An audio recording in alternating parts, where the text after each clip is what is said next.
I was 18 when I learned that love in my family came with a price tag. Not loyalty, not care, just the cold, hard cost of what I could do for them. It was a lesson that would cut deeper than any knife, leaving scars that would take years to heal.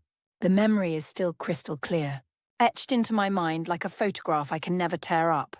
It was a humid August morning, the kind where the air sticks to your skin and makes everything feel heavy and oppressive. I was sitting at my desk, carefully filling out my nursing school application forms, my hands trembling with excitement and hope for my future. That's when Akiko barged into my room without knocking, like she always did, treating my space as if it belonged to her. She was waving a wedding invitation in one hand and a calculator in the other, her eyes gleaming with that familiar mix of excitement and desperation that I'd learned to fear. The invitation was cream-colored, expensive-looking, with gold lettering that seemed to mock me even from across the room. "Yuki found her dream wedding venue," she said, her voice syrupy sweet but with an edge of urgency that made my stomach clench. "The one with the garden and the crystal chandeliers. She just needs some financial support for the deposit and the extras. That'll be you, of course." I blinked, my heart already sinking into my stomach like a stone thrown into deep water. The nursing school application felt suddenly heavy in my hands. "I'm 18, Akiko. I just graduated high school last month. I don't have that kind of money." Hiroshi chuckled from the hallway, his voice carrying that condescending tone I knew so well, the one that made me feel small and stupid. "Exactly, Marie. You have no debt, clean credit, a bright future ahead of you. That's what banks love to see in a loan applicant. You can get approved easily." They'd always talked over me like that, like I was a tool in their toolshed rather than a daughter. A means to an end, never a person with my own dreams, fears, or aspirations.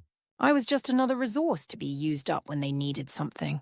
I hesitated, my hands trembling slightly as I clutched my acceptance letter to nursing school. The paper was starting to wrinkle from my grip. What if I can't pay it back? What if something goes wrong?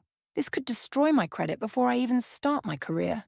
Akiko's smile snapped into a scowl, her mask slipping completely as it always did when I dared to question her plans. "Don't be dramatic, Marie. Don't be so selfish. It's not about you paying it back anyway. It's about family loyalty. She's your sister, your only sister. This is her one special day, the day she's dreamed about since she was a little girl. But she already maxed out 3 credit cards in my name when I was 17, I said, my voice shaky with the weight of that betrayal still fresh in my mind. The memory of discovering those bills still made my chest tight with anxiety. I'm still paying those off with my part-time job money. That's when the mask slipped entirely. Hiroshi stomped into my room, his heavy footsteps making the floor vibrate, veins bulging from his neck like angry snakes. His face flushed red with the kind of rage that used to make me hide under my bed as a child. "You ungrateful brat!" he roared, spittle flying from his mouth. "We feed you, clothe you, give you a roof over your head, pay for your school uniforms, and now you act like some kind of victim. After everything we've sacrificed for you, who raised you? Who gave you everything you have?" His voice was thunderous, filling my small room with its menace, making the walls feel like they were closing in on me. "You did," I said quietly, my voice barely above a whisper, but somehow finding strength I didn't know I had. "But that doesn't mean I'll ruin my future for Yuki's wedding. I won't destroy my credit and my dreams just to make her happy." That single sentence changed everything in ways I couldn't have imagined. The silence that followed was deafening, heavy with years of unspoken resentment finally coming to light. I could see the shock in their faces, the disbelief that their obedient daughter had finally found her voice. The air in the room felt electric, charged with danger. I knew in that moment that I had crossed a line there was no coming back from. I was gone by nightfall. No warning, no tearful goodbye, just my suitcase hastily packed with whatever I could carry, sitting on the porch like discarded garbage. The voicemail Akiko left on my phone would haunt me for years. "If you're too good for us, if you think you're better than your own family, then don't come back. We don't need you." I slept in my friend Natsumi's garage for 2 weeks, curled up on a cracked air mattress that leaked air every few hours. No heat except for a small space heater that barely worked. No bathroom except for sneaking into the house when her parents weren't looking. But for the first time in my life, I wasn't walking on eggshells, wasn't constantly bracing for the next emotional explosion or impossible demand. The garage smelled like motor oil and old cardboard, but it was mine. Nobody could barge in without permission.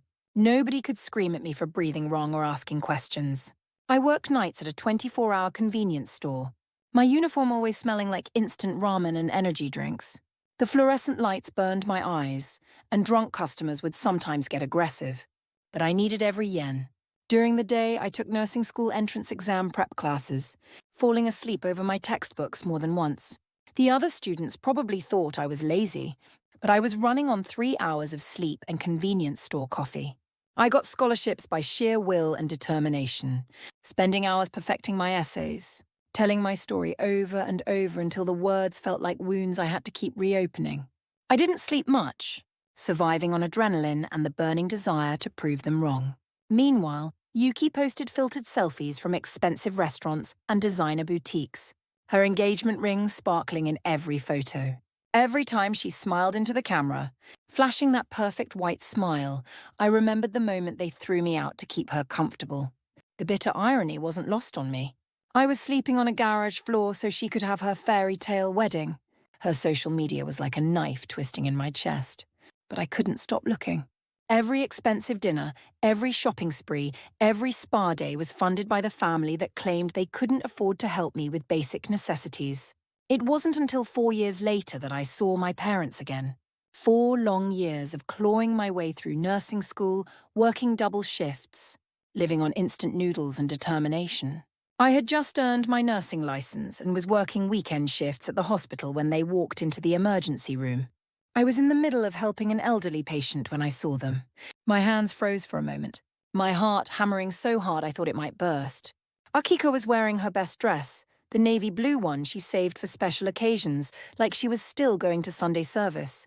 Hiroshi was carrying himself like nothing had ever happened, like he hadn't destroyed his daughter's life over a wedding bill, like the past 4 years of silence meant nothing.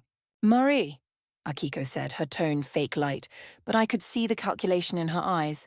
The way she was sizing up my uniform, my environment, judging whether I was successful enough to be useful again. "We knew you'd end up somewhere like this, taking care of people just like we always said you would. They didn't need medical attention. I could tell immediately they had that healthy glow of people who'd been eating well and sleeping soundly. Instead, they just handed me a letter, the paper expensive and thick between my fingers. A request for 300,000 yen to help pay for additional wedding expenses. A reception upgrade, because apparently the original reception wasn't good enough anymore.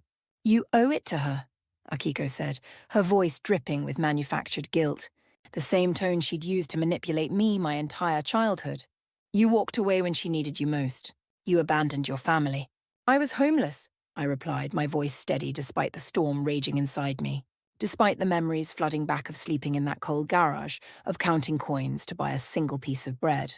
Hiroshi leaned closer, his breath smelling of alcohol even though it was 2 p.m. on a Tuesday.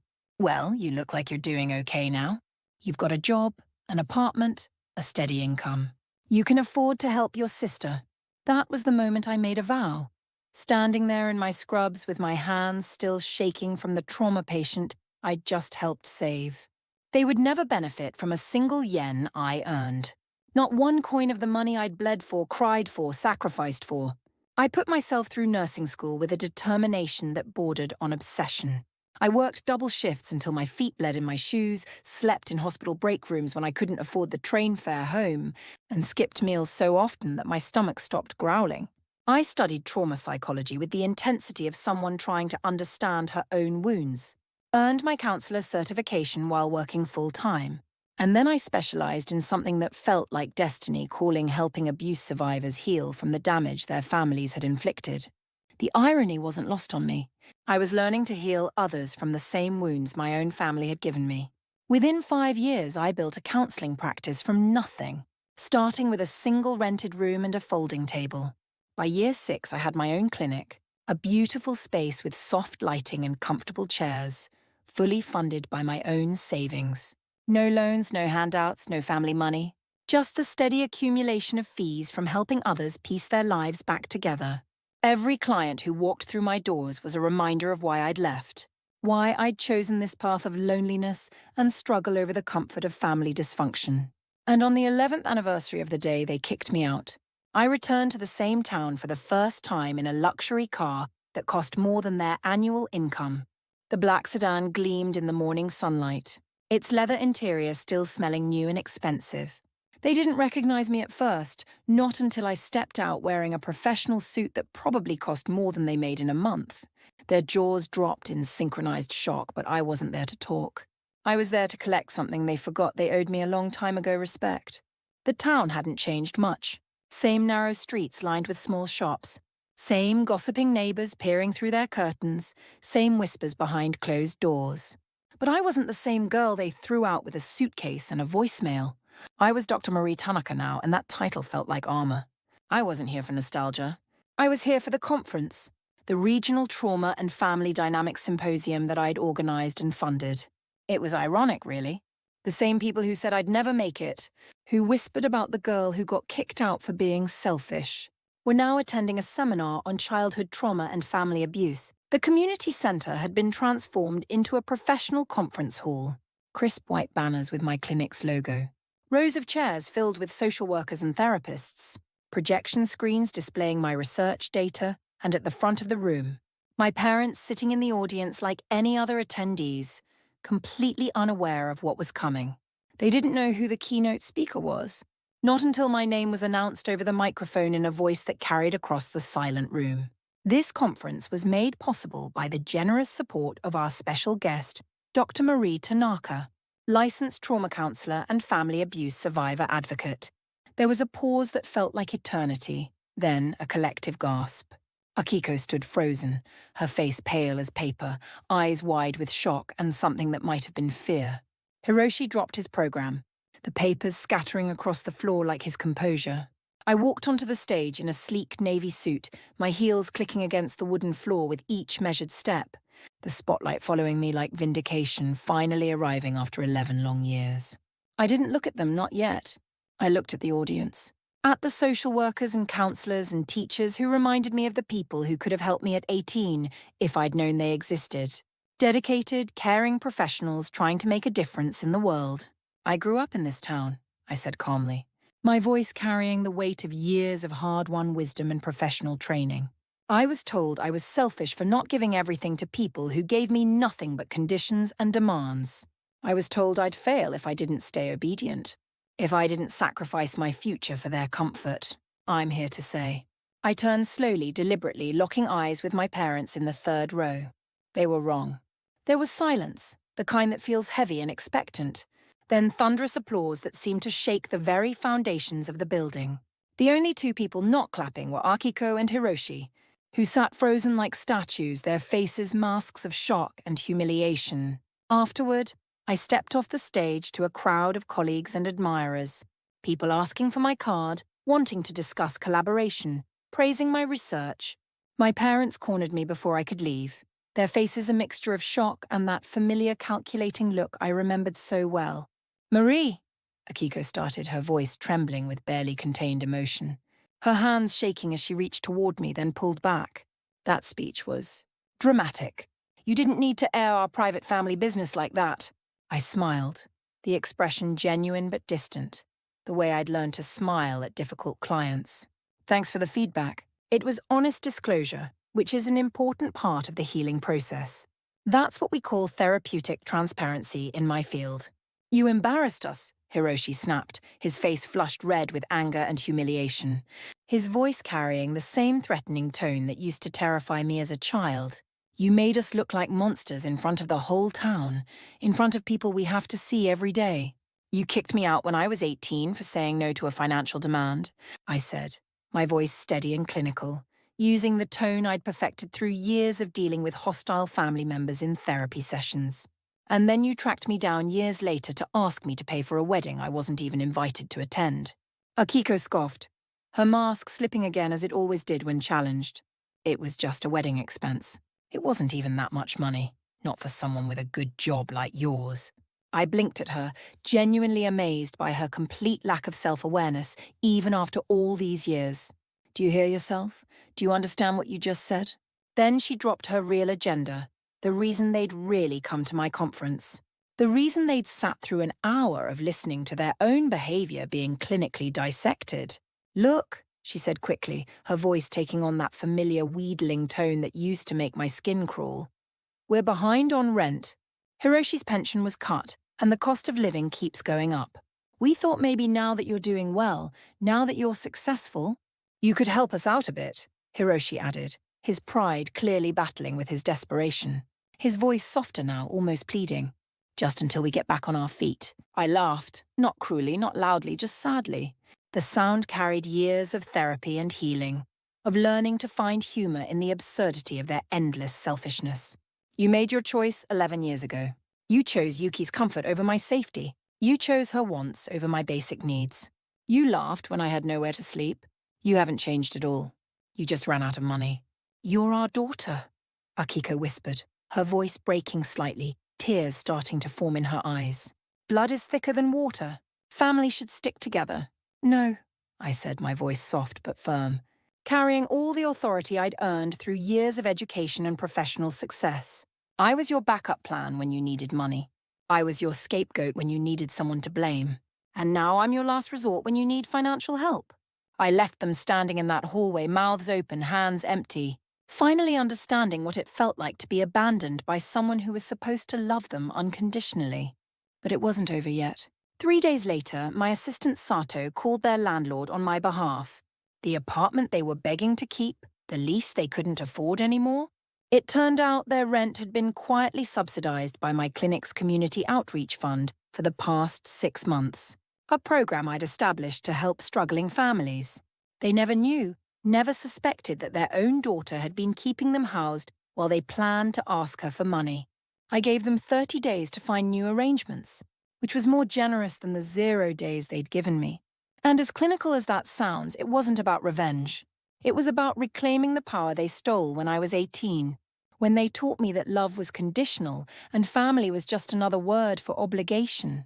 It was about making sure the girl they abandoned never again had to wonder if she was enough, if she deserved basic human dignity and respect. And just as they once shut a door on me with finality and cruelty, I closed one behind them. Only this time, it was glass and steel, professional and clean, not wood and chipped paint stained with tears. They stood outside the rental office that day, eviction documents in hand, staring at the notice like it had betrayed them personally.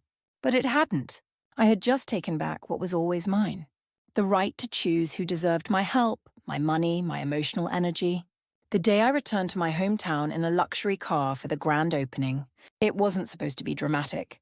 But life has a way of handing you full-circle moments, moments that echo with every "you'll never make it," every slammed door, every tear you swallowed in silence because crying wasn't allowed in their house.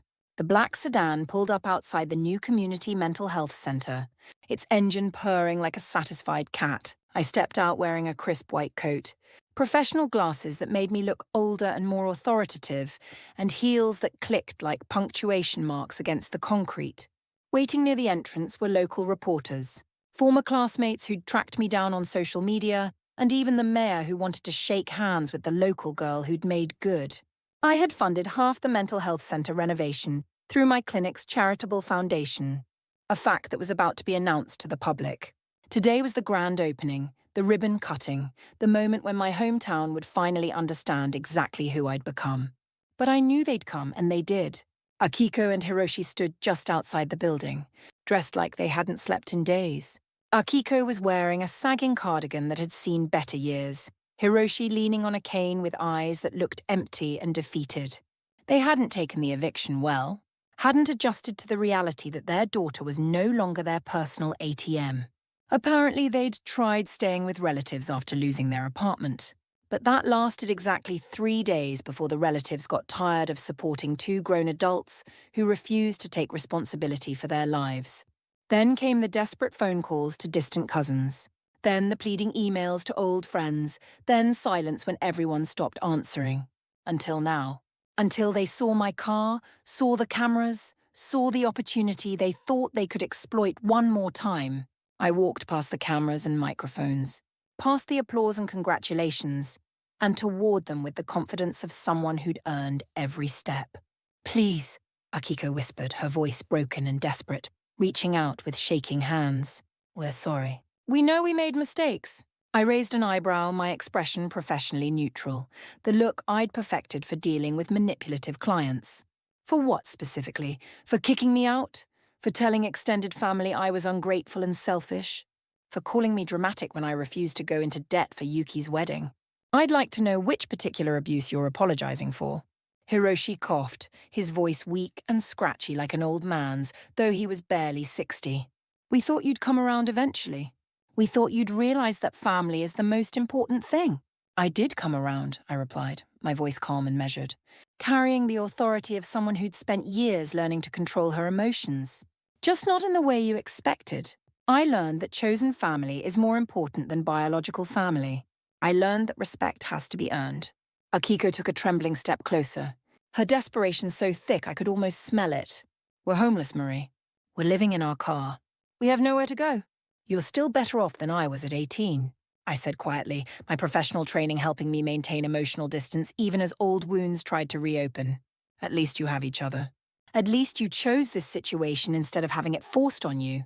Her face twisted with anger and desperation, the mask finally dropping completely. You'd really leave your own parents on the street? After everything we did for you? I reached into my briefcase, pulled out a black folder with my clinic's logo, and handed it to her with the same care I'd used to hand a patient their treatment plan.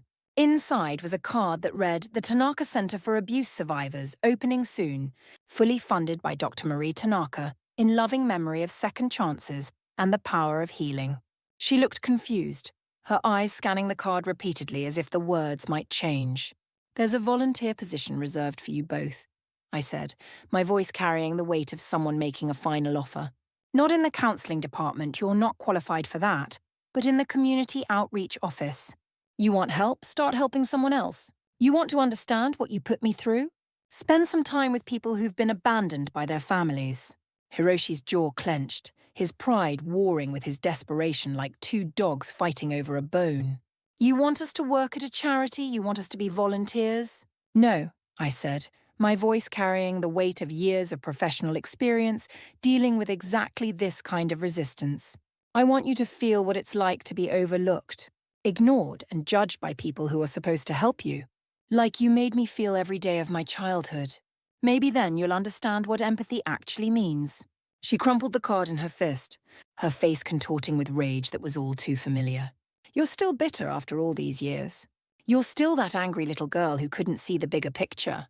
"No," I replied with a calm smile, the expression I'd perfected through years of therapy and healing, through learning to find peace in my own success. "I'm healed. Bitter people want revenge. Healed people build systems that prevent others from suffering the same damage. And they let natural consequences teach the lessons they couldn't." I turned and walked back to the car waiting for me, its driver holding the door open with professional courtesy. But before I got in, I looked back one last time at the two people who'd given me life but taught me that love was conditional. "You taught me how to survive," I said to them, my voice carrying across the parking lot clear and strong, by making me believe I couldn't. "You taught me resilience by trying to break me. You taught me independence by abandoning me. And you taught me the value of chosen family by showing me how toxic biological family can be." And then I left. The crowd cheered as the black car pulled away, reporters shouting questions about my success story. But I didn't hear any of it because inside I was thinking about that scared, crying girl who once sat alone at a convenience store at 3 a.m. with no phone, no money, and no one in the world who cared whether she lived or died. That girl deserved justice. She deserved to see her abusers face consequences. She deserved to know that she was worth more than they ever told her. And she finally got it. Today, I wasn't just Marie Tanaka, the girl who got kicked out for saying no. I was Dr. Marie Tanaka, founder of the most successful trauma counseling practice in the region, advocate for abuse survivors, and proof that being discarded doesn't mean being worthless. The clinic I was driving toward, it was just the beginning. There were more centers to build, more survivors to help, more families to educate about the damage they were inflicting on their children. And somewhere in the distance, two people who'd never learned the difference between love and control were learning what it felt like to need help from strangers. The circle was finally complete.